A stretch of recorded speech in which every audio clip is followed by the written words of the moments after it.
El contenido proporcionado en este podcast tiene fines informativos y educativos únicamente. Cap Medical presenta.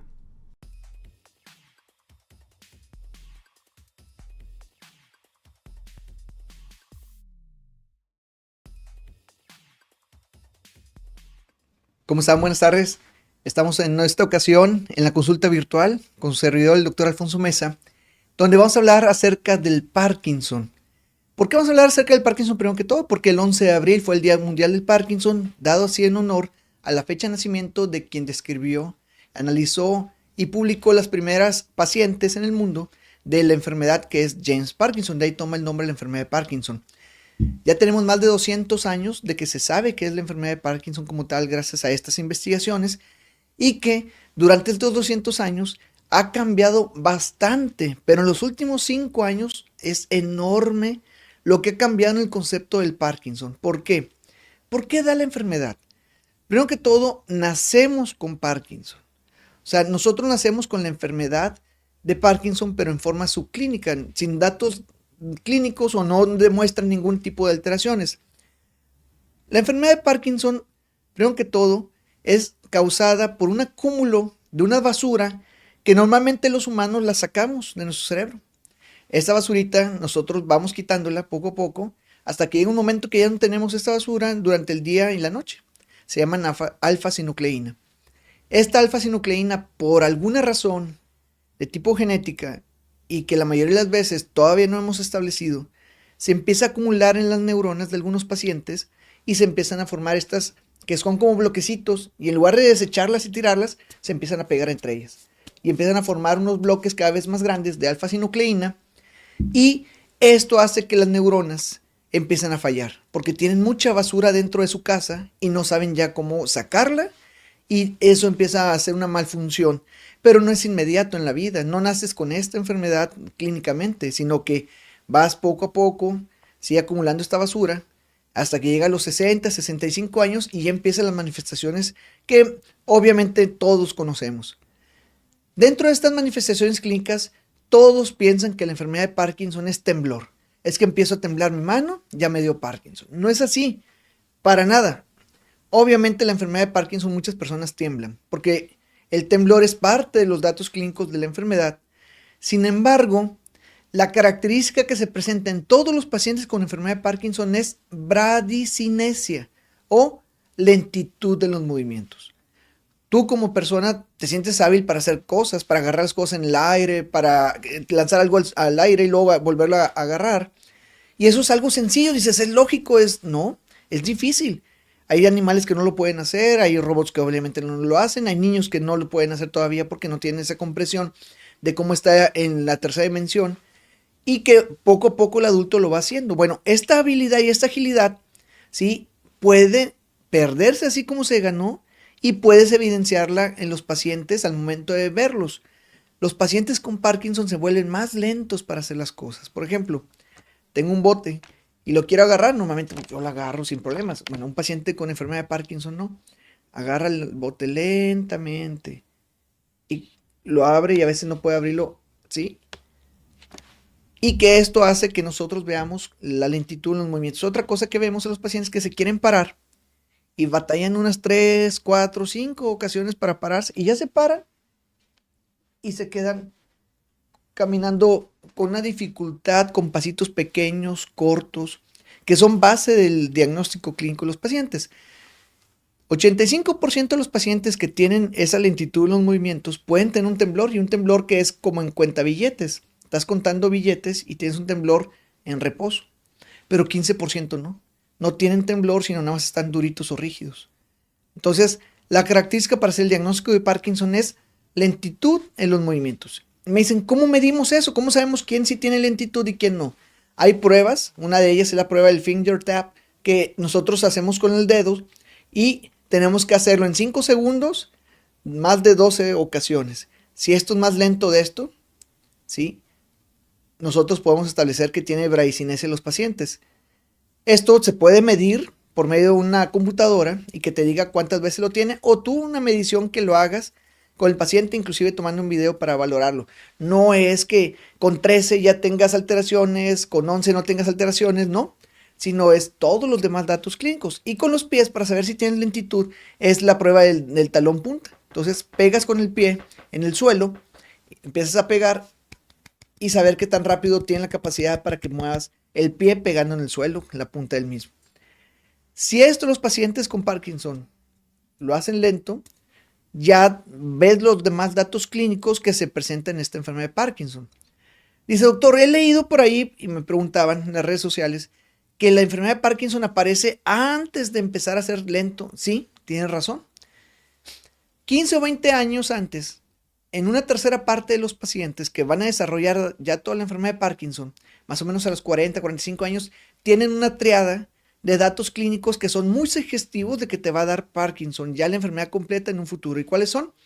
La primera es que entre 35 y 45 años tengas estreñimiento. Dices, todos tienen estreñimiento. Bueno, pero es una, que es muy común. La segunda, que huelas menos las cosas, tengas algo que se llama hiposmia. Dices, antes olía muy bien una pizza, antes olía muy bien un dulce, y ahora batallo para reconocerlos porque no tengo mucho olor y no tengo problemas nasales, ¿verdad? Y la tercera, trastornos del sueño REM. Estás en la noche, estás dormido y le pegas a alguien que está acostado contigo, o tú solo pegas en la almohada, pegas en la cama, o empiezas a moverte.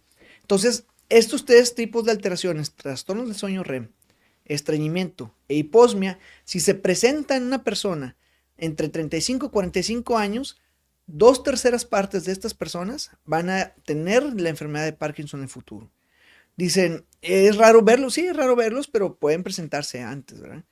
Ya que desarrolla la enfermedad de Parkinson, o sea, ya que esa basurita está en tu cerebro, lo que hace es que tus neuronas, que antes liberaban una sustancia para comunicarse, que se llama dopamina, le decía a las neuronas, muévete pierna, muévete la otra, muévete pierna, muévete la otra. Y así caminas sin problemas, con una habilidad adecuada. Y ahora como la alfa-sinucleína están en estas neuronas y están dañadas, ¿sí? Tienen basura, dice, muévete pierna, lentamente. ¿Por qué? Porque no pueden lanzar tan rápido y eficientemente la dopamina. Muévete la otra.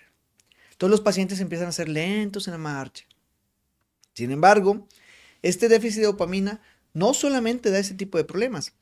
La enfermedad de Parkinson es de todas las enfermedades conocidas por el ser humano, cardiológicas, reumatológicas, cáncer, algún otro tipo, que más datos clínicos se expresan. Son hasta 69 datos clínicos que hemos visto en pacientes con enfermedad de Parkinson y que se presentan constantemente la mayoría de ellos. Por lo tanto, son tantos que los dividimos en dos grandes grupos: síntomas motores y síntomas no motores. ¿Cuáles son los síntomas motores? Son bradicinesia, que es la piedra angular para el diagnóstico, más temblor, pueden o no temblar, pueden o no tener salivación, pueden o no tener hipomimia, que significa que la cara está inexpresiva, con retracción de los ojos, sin parpadear, sin casi mover ningún músculo de la cara. Pueden tener también los pacientes alteraciones de equilibrio con inestabilidad postural o trastornos de la marcha con marcha festinante. Pudieran tener también alteraciones de la movilidad en el sueño, se llama trastornos de sueño REM.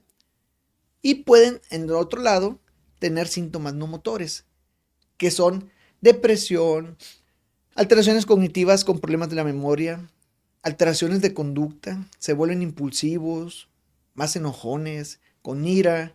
Empiezan a tener los pacientes más problemas con la realidad, incluyendo tener alucinaciones. Y pueden tener un sinfín de otros problemas ya caracterizados que se llaman síntomas no motores, y que esto en forma conjunta más la bradicinesia nos hacen el diagnóstico clínico de enfermedad de Parkinson. Dicen, oye doctor, ¿y hay alguna forma de diagnosticarlo con algún marcador, algo que salga en la sangre o en estudios de imagen como una resonancia? No, no hay forma. El diagnóstico es clínico. Bradicinesia más otros datos clínicos motores y no motores. Sin embargo, hay un estudio que podemos darlo, que no es 100% efectivo, pero que cuando tienes una alta duda lo puedes tú pedir, que se llama DAT-SCAN. A estas neuronas que están aquí en tu cerebrito, que están lanzando dopamina, pero que están lanzando más lenta la dopamina, la podemos nosotros marcar con un radioisótopo. Le ponemos radioactividad a una pequeña cantidad de sustancia de dopamina para que se meta en estas neuronas y veamos qué tanto están captando esta dopamina.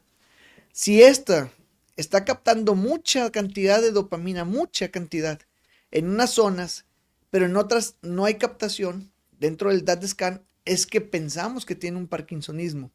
Sin embargo, hay pacientes que tienen demostrado la enfermedad de Parkinson y que salen negativos en este estudio. Entonces es un estudio que nos da otra herramienta más para cuando tienes mucha duda. Sin embargo, el costo es difícil realizarlos en forma conjunta, elaborada o en forma sistemática. No se hace esto en la ciudad de Monterrey. ¿Por qué? Porque es algo costoso y que casi nadie lo pide. Entonces lo hacen en la Ciudad de México. Sin embargo, un costo de entre 60 y 80 mil pesos por estudio sí es difícil para muchas personas. Entonces, nos vamos siempre por la clínica y que el paciente al iniciar el tratamiento haya mejoría, que se llama respuesta terapéutica. Ya llega el paciente a la consulta, nosotros como neurólogos, pues ya estamos entrenados con nuestro ojo para valorar a un paciente en que desde que está entrando decimos, ok, tiene Parkinson. Y si el paciente te dice que viene por algo que no sabe, tú en tu mente ya dices, es una enfermedad de Parkinson y hay que ver cómo, primero que todo, corroborar el diagnóstico con la exploración física y neurológica y luego ya explicar al paciente qué significa esta enfermedad de Parkinson. Dicen, bueno, doctor, ya tiene la enfermedad de Parkinson diagnosticada, ¿qué hacemos? Damos medicamentos de primera línea, de segunda línea o tratamientos invasivos para un control adecuado de los pacientes en sus datos clínicos, motores y no motores. ¿Por qué? Porque no vamos a curar la enfermedad. La enfermedad va a seguir. El daño y el depósito de esta basura todavía sigue. Este año, bueno, el año pasado que fuimos acá a Alemania, a Berlín, vimos que iban a sacar 2 nuevos medicamentos para la enfermedad de Parkinson, que iban a ir dirigidos contra esta alfa-sinucleína, contra proteína tau, que es otra proteína que también se afecta, y que iba a destruirlas, y que esto iba a hacer que la enfermedad se fuera más lenta, pero no es así. Salieron negativos los estudios. ¿Por qué? Porque aparte que hacía efecto en hígado, no tenían aquel control. Sin embargo, los primeros datos que nos dan de tener un medicamento, sí, que con otras enfermedades así aparecen. Primeros medicamentos demuestran que tienen cierta efectividad y luego ya vienen medicamentos más actualizados que tienen ya un control más adecuado. Entonces, estamos en nuestros primeros pininos para tener un medicamento ya dirigido contra la enfermedad de Parkinson y cambiar el curso de la enfermedad. Sin embargo, hasta el día de hoy, solamente tenemos medicamentos que mejoran la calidad de vida en los pacientes, que hacen que se sientan más tranquilos, más a gusto y que disfruten la vida. Entonces, sí los tenemos de primera, segunda línea, e inclusive invasivos, pero nada más mejoran la calidad de vida, que es algo importante, pero no curan la enfermedad o cambian su evolución como tal.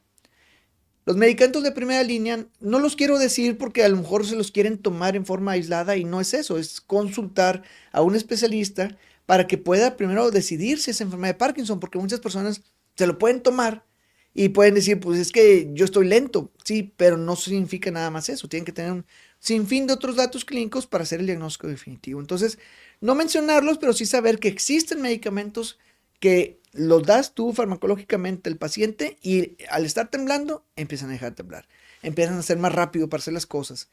Nosotros al dar un tratamiento integrado al paciente con enfermedad de Parkinson, lo dividimos en 2 grandes grupos, tratamiento farmacológico y no farmacológico. Farmacológico obviamente son medicamentos para tratar de mejorar los síntomas y signos, pero el no farmacológico también es importante. ¿Cuál es el tratamiento no farmacológico? Rehabilitación física neurológica. Es importante llevar al paciente una rehabilitación porque desaprendió el paciente cómo caminar correctamente y hay que volverle a enseñar cómo caminar normalmente para que tenga menos riesgo de caídas. ¿De qué fallece un paciente con Parkinson? De Parkinson ya no es tanto como antes, ¿sí? Realmente si tienes medicamento, el paciente principalmente tiene daños por 2 cosas, fractura de cadera o traumatismos craneoencefálicos. Entonces las caídas es lo que tenemos que cuidar mucho en nuestros pacientes con Parkinson, porque eso es lo que puede orientar o hacia una complicación, ¿sí? Y que pueda hacer grave el paciente. Obviamente los pacientes con Parkinson tienen una evolución hacia el deterioro, pero es muy lenta, 20, 30 años y empiezan a tener un deterioro importante. Entonces podemos tener una muy buena calidad de vida con este grupo de pacientes. Por último, bueno, doctor, ya me identificaron con enfermedad de Parkinson, me puse triste, pero ya me dijo el doctor que no es así, que realmente es una calidad de vida muy adecuada y que es casi una normalidad en mi ambiente de vida, estoy yendo a terapia, ¿sí? Tengo el medicamento, estoy muy bien en general, pero tengo miedo. Tengo miedo de que mis hijos, mis nietos puedan tener enfermedad de Parkinson. ¿Es así? No. Solamente si tienes un Parkinson que es congénito, hereditario, ¿sí? y que se demuestra porque son pacientes que empiezan con enfermedad de Parkinson muy temprano en la vida, entre los 25 y 35 años, y empiezan con los datos clínicos, es cuando tú sospechas que este paciente puede tener una herencia autosómica dominante o recesiva y pasar a otros miembros de su familia. La mayoría de los pacientes con Parkinson se llama Parkinson idiopático, es genético pero no es hereditario, entonces solamente lo tiene la persona y aunque la persona tuvo hijos, difícilmente tienen más riesgo los hijos de tener la enfermedad de Parkinson si es una enfermedad de Parkinson idiopática que empezase clínicamente entre los 60 y 65 años. Por último, me preguntaban también acerca de algo similar. Doctor, ¿y si yo quiero saber si tengo Parkinson o si me va a dar Parkinson? Hay estudios para el Parkinson genético y que es hereditario. Sin embargo, solamente es el 6 a 8% de todos los pacientes que pueden tener enfermedad de Parkinson. Entonces, todavía no podemos saber a ciencia cierta, como otras enfermedades, quién va a tener y quién no va a tener enfermedad de Parkinson, porque aunque tenga los genes positivos, puede no desarrollar la enfermedad porque tiene una penetrancia variable. Entonces, tener cuidado si se quieren hacer estudios genéticos para no tener ese miedo de que si salgo positivo, quiere decir que ya me va a dar esta enfermedad y que voy a tener un riesgo inadecuado para un control a largo plazo. Entonces, no. Hay que tener mucha valoración esto por parte del genetista y por parte del neurólogo para tener un control adecuado. Muy bien, pues quiero que se lleven estos conceptos a casa. Realmente la enfermedad de Parkinson no es temblor, es lentitud en los movimientos. El Parkinson no acaba con la vida del paciente, sino tiene una calidad de vida adecuada, nada más que sí necesita un control llevado a cabo por el neurólogo para que tengan un tratamiento farmacológico y, muy importante, no farmacológico para que tenga una calidad de vida adecuada. Y tercero, se está luchando en la medicina mundial para tener al alcance cada vez más medicamentos y que pueden ahora sí cambiar y modificar la enfermedad y que estos muy probablemente vendrán en los próximos 5 a 10 años. Entonces, estamos ante una nueva era de tratamientos. Es muy bonito vivir en esta época y que muchos pacientes a lo mejor van a tener esa posibilidad de tener un medicamento a su alcance que, como ya en el Alzheimer, puede tener un cambio en el curso de la enfermedad. Si tienen más dudas acerca de este tema o temas anteriores que hemos dado en estas redes sociales, síguenos y mándanos tus preguntas para poder contestarte en la próxima ocasión, que van a ser una serie de preguntas y respuestas acerca de la enfermedad de Parkinson. Cuídense mucho, muchísimas gracias a todos, que tengan un excelente día. Nos vemos.